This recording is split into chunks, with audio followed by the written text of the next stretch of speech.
Today, in our year of the Bible, we meet a book that is for all you doubters, skeptics, and cynics. It's the book of Ecclesiastes. I'm Andrew Whaley. Ecclesiastes in Hebrew is called Koheleth. Koheleth is the one who assembles. So it is the wisdom saying of this person who gathers a community around them. Ecclesiastes is traditionally attributed to Solomon, and somehow we don't really know why it got attributed to Solomon, but that attribution is most likely why the book ended up in the canon at all. Because much of what it says flies in the face of everything you read about the ways of God and the way of faith in the rest of the Hebrew Bible. It's a collection of sayings that ponders the mystery of the creation and the mysteries of life. And those sayings tell us that the world is inscrutable. The will of God is unknowable.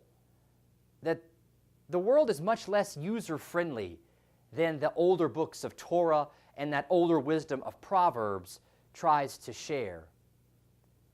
It's as though throughout the book, Koheleth is saying, yes, but, to that older wisdom. Yes, these things are true, but let me tell you about our current situation. Things don't always work out the way you tell us it does. Part of that comes from the time period in which we believe Ecclesiastes is actually written, if it's not written by Solomon. It comes to us from the late Persian or early Hellenistic period. So this is the time after the exile and the people have been restored to their land in Jerusalem and Judah. But this is a time of economic failure and disillusion. The social and political fairness that existed at times between the peasantry and the monarchy in Judah, it no longer exists because they no longer rule their own land. Taxes are levied on them by the other empire that oppress the poor. The economy begins to be run more by money and coinage instead of barter and exchange, which means that the family farm is no longer a means by which a family can survive.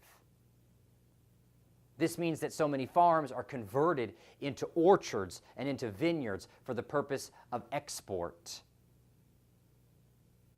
This is a time of industrial revolution, for lack of a better term, a time of technological advancement that leaves many people behind and that creates an economy where profit and productivity come to define who is right and who is wrong.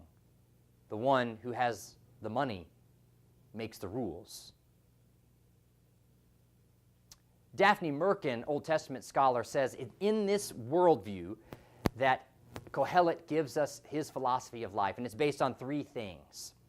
The first thing Koheleth believes in is consolation, that things are going to be okay, but consolation is fleeting because the evidence is to the contrary.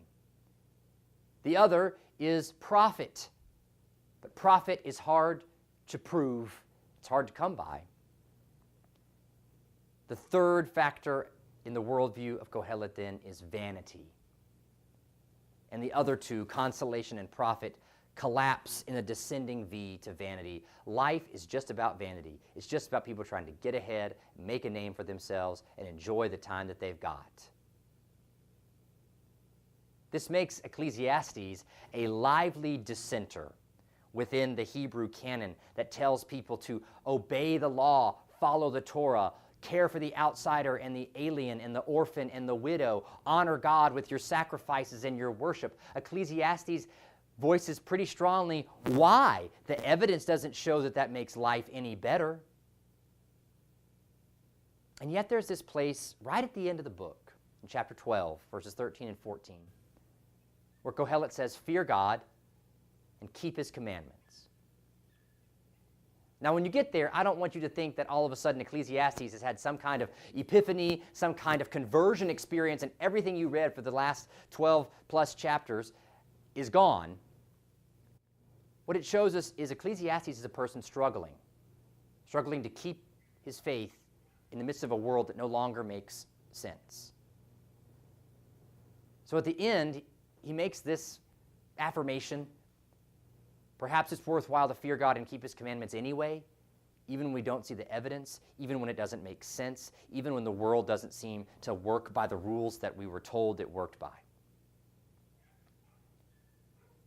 My guess is, as you read Ecclesiastes, you might see its relevance in our own world that often pushes economic prosperity, profit, and productivity as the highest value, and that those who have the wealth make the rules. A world that devalues covenants and commitments and sacrifice for others. May we, though, like Kohelet, wrestle with the ancient truths, yes, voice our doubts, and yet see if we could still say, it's still worthwhile to fear God and keep the commandments, even as we wrestle with our struggles and our doubts.